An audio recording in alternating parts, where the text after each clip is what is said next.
गौतम बुद्ध की मृत्यु 473 ईस्वी में पूर्व कुशीनारा में हुई थी। उस समय उनकी उम्र 80 वर्ष थी। बौद्ध धर्म के अनुयायी इसे महापरिनिर्वाण कहते हैं।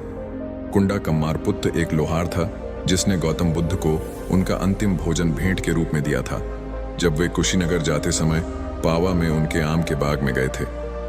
कुंडा के भोजन करने के तुरंत बाद बुद्ध घातक पेचिश से पीड़ित हो गए। ईश्वर का पर उसका नाम था कि लोगों का दुख कष्ट किसी प्रकार दूर किया जाए, किसी प्रकार लोगों को सही मार्ग बताया जाए।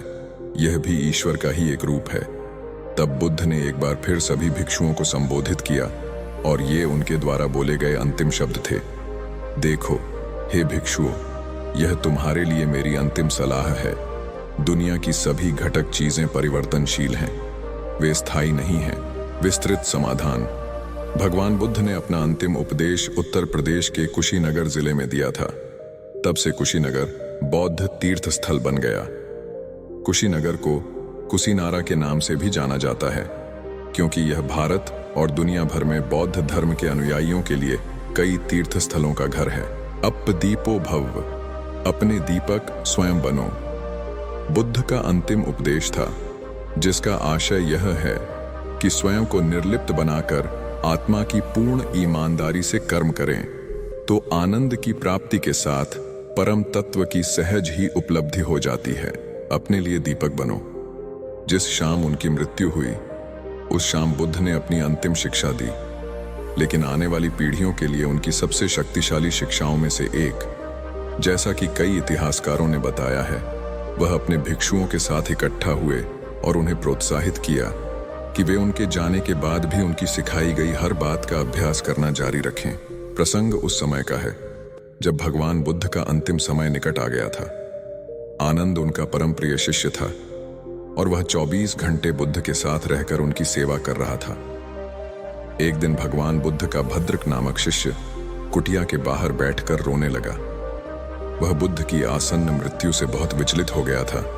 बुद्ध के कानों में भद्रक के रोने की आवाज पड़ी तो उन्होंने आनंद से पूछा, आनंद, यह कौन है जो इतने करुण स्वर में रो रहा है? आनंद ने उत्तर दिया, भंते, भद्रक रो रहा है, वह आपके दर्शन हेतु आया है। बुद्ध ने कहा, उसे तत्काल मेरे पास लेकर आओ। भद्रक ने जैसे ही कुटिया में प्रवेश किया वह बुद्ध के चरणों में सिर रखकर रोने लगा। बुद्ध ने स्नेह से पूछा, क्या बात है वत्स, क्यों रो रहे हो? भद्रक बोला, भंते, जब आप हमारे साथ नहीं होंगे तब हमारा मार्गदर्शन कौन करेगा? कौन हमें अंधकार से प्रकाश तक ले जाएगा? उसकी बात सुनकर बुद्ध मुस्कुरा दिए। फिर बड़े ही स्नेह से उसके सिर पर हाथ फेरकर बोले, भद्रक, ज्ञान का प्रकाश तुम्हारे ही भीतर है, उसे बाहर मत खोजो। जो अज्ञानी जन ज्ञान को तीर्थों, देवस्थानों या गुफाओं में भटक कर खोजने का प्रयास करते हैं, उनके हाथों सिवाय निराशा के कुछ नहीं लगता। इसके विपरीत मन, वचन, कर्म से एकनिष्ठ होकर साधना करने वालों की आत्मा स्वतः ज्ञानालोकित हो जाती है। भद्रक ने बुद्ध के इस महत्वपूर्ण उपदेश को सदा के लिए गांठ बांध लिया और दुख से मुक्ति पाली।